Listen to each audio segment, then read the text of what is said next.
On this next problem, we are going to use completing the square to solve the quadratic equation. First, notice that a is equal to 1 and b is even. 8 is even. So because a is 1 and b is even, this is going to work out fairly nicely. Now, completing the square always works, but it's always nice if a is 1 and b is even.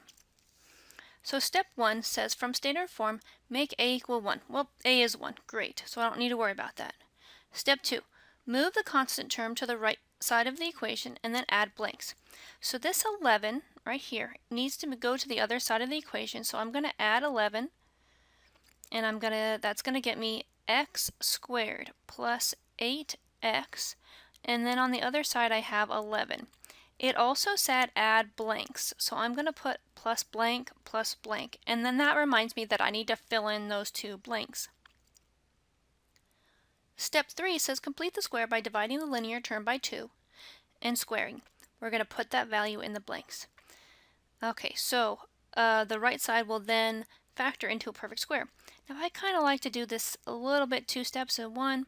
So when I divide by 2, I get 4, a plus 4. Now that's the number that is in the binomial squared. So I'd just like to go ahead and put it in the binomial squared. Now that's only half the steps. I need to divide by 2 and I need to square. So in order to divide by 2 and square the 4, that gives me 16. Now that side, the left side, truly does factor into x plus 4 quantity squared because that's a perfect square trinomial. Notice that the 4 is doubled to get 8 and squared to get 16, so this truly does factor in correctly. Now, I can't just go about adding 16 to the left-hand side just because I want to, unless I also do the same thing to the other side. We always have to be fair. That's why we have blanks on both sides of the equals. So if I add 16 to the left, I also have to add 16 to the right. So when I add up these right-hand side, I have 11 plus 16, which is 27. And now this is in the form expression squared equals number, which we just covered on the last lesson, the square root method. So I can finish this problem using the square root method by taking the square root of both sides. That leaves me with plus or minus on the next step. I have x plus 4 on the left because the square and the square root undo each other. And then I have the square root of 27. Now, I'm going to subtract 4 from both sides, and I have x is equal to negative 4 plus or minus the square root of 27. I can't add 4 plus root 27 because they're not like terms, but I think I can take 27 and break 27 down. So that's 3 square roots of 3. And that is my final answer, negative 4 plus or minus 3 square roots of 3. Notice again I have two answers, from negative 4 plus 3 square root of 3 and negative 4 minus. That is truly two answers, even though I'm writing it kind of as one with a plus or minus, but it is truly two answers.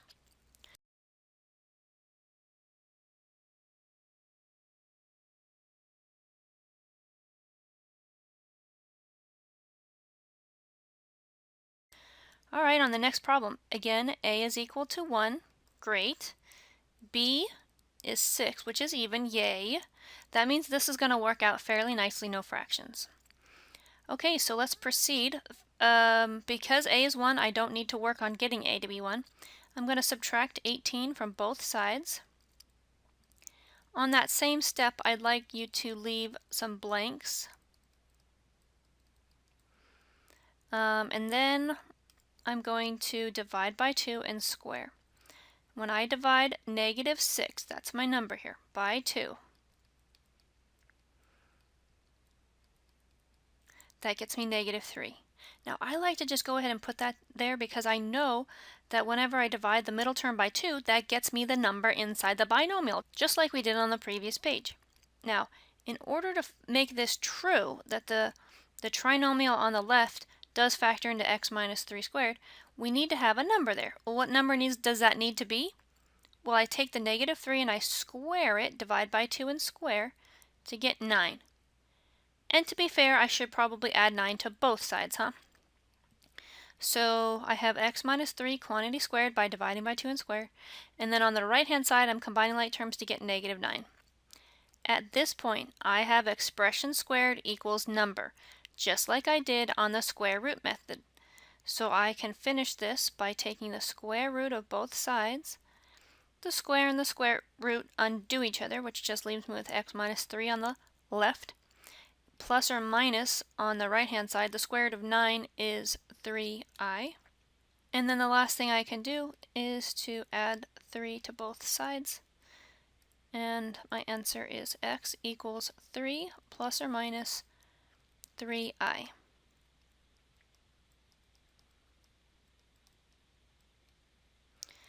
Now I can't add those two together because you have a 3 and a 3i, so I don't need to keep going any further. Most of these problems are going to come out to have either i's or radicals in them, because if it come out to a whole number or even a fraction, it probably would have factored, and so you would have used factoring method first anyway.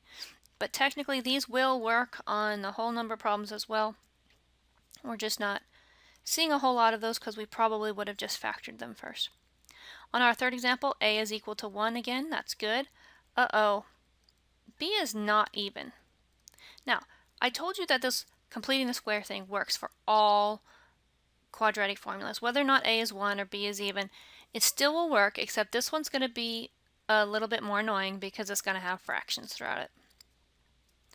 So I am going to follow my steps. A is already 1, so I don't need to worry about getting a to be 1. I'm going to add 13 to both sides.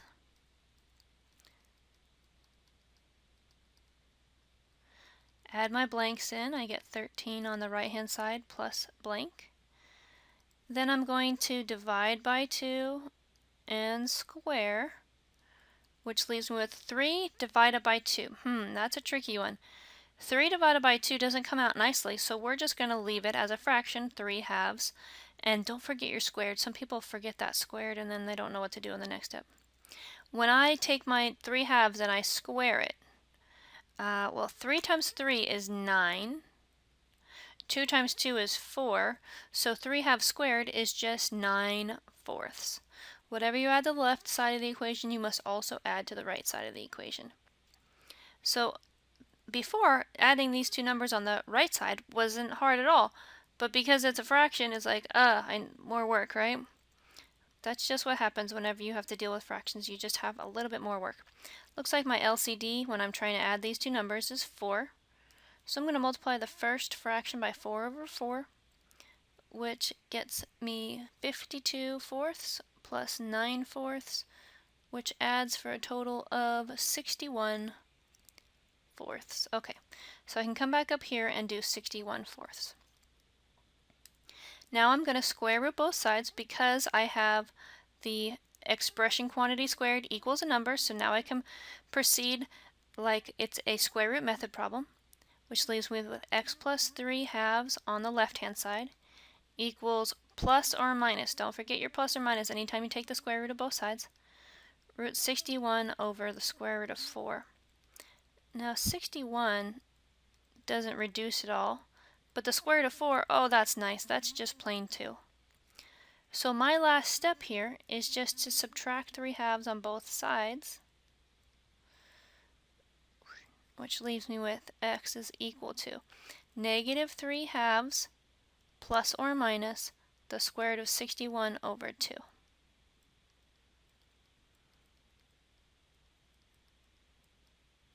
Those can go in braces because it's a solved problem, and solutions can go in set notation.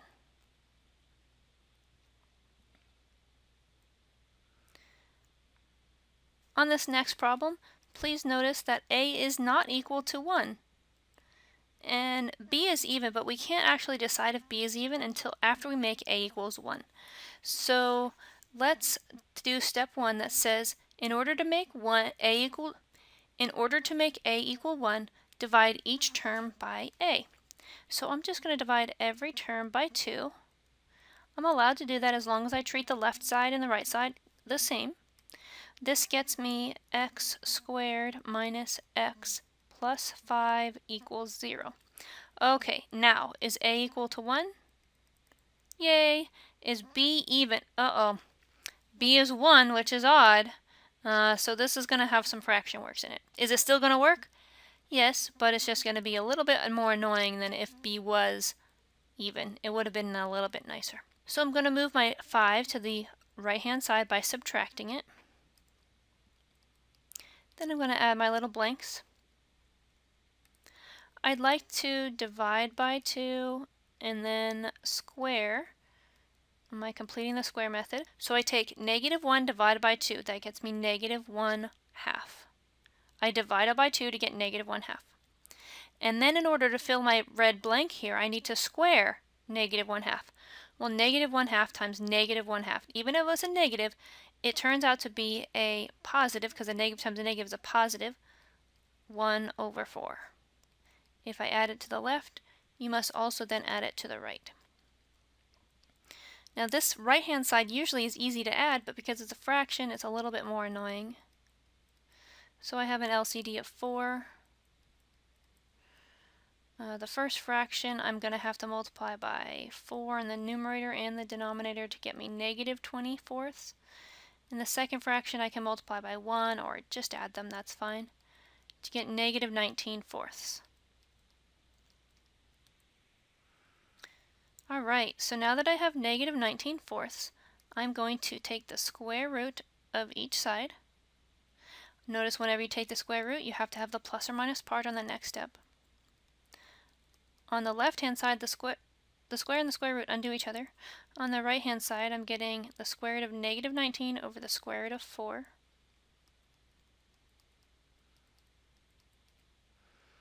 The square root of -19, the negative comes out and becomes an I, but the square root of 19 doesn't reduce. But the square root of 4, that's a perfect square, that's just 2. So no rationalizing to be done here. And then I just add the 1/2 to both sides to get 1/2 plus or minus I square root of 19 over 2.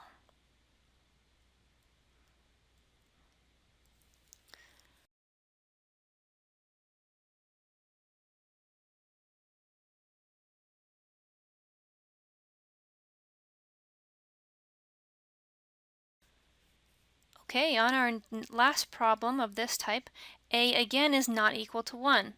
Okay, so because a is not equal to 1, I need to divide every term by the leading coefficient a. So I divide it by 3, I'm getting x squared plus 5/3 x. Well, that doesn't look good at all. Minus 7/3, oh, not good at all. We have fractions already, and we haven't even looked at see if b is even. Well, 5/3 is not even because it's not even a whole number. So this is going to have fractions in it. Is it still possible to do completing the square? Yeah, absolutely. It's just going to be a little bit more fractiony. So step 1 says is make a even. Done. I did that. Step 2 says move the 7/3 to the other side. So that gets me x squared plus 5/3 x. I'm going to add the blanks. Then in my process to complete the square, I divide by 2. 5/3 divided by 2. Now some students have a hard time with that.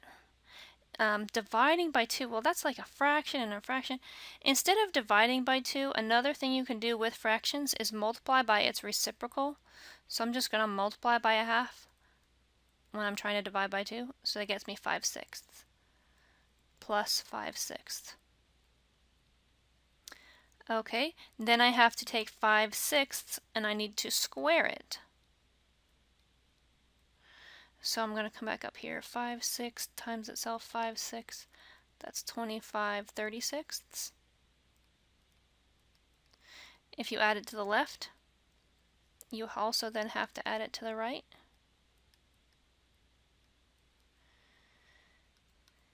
So then I have to add these two things together, which normally is not a bad thing, except this time it's a little bit tricky because it's fractions. I'm going to kind of come over here and do it. 7/3 negative plus 25/36, which is LCD of 36.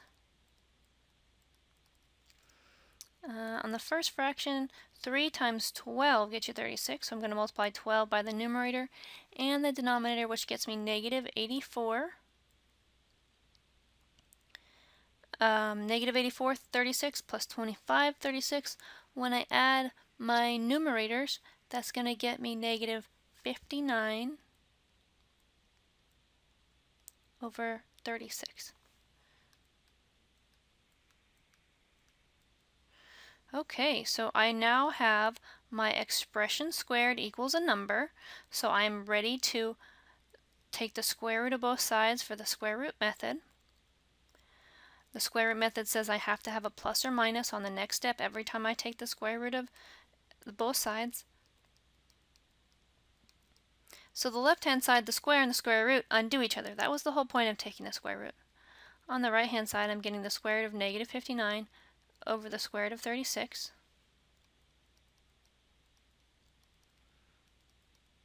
The square root of 59, that doesn't actually reduce very much, but the negative can come out, so that's I, root 59. The square root of 36, oh, that's 6. That's nice because it's a perfect square. I don't need to rationalize the denominator or anything. And then last thing is subtract 5 6 from both sides to get x is equal to negative 5 6 plus or minus I root 59 over 6. So this is my final answer.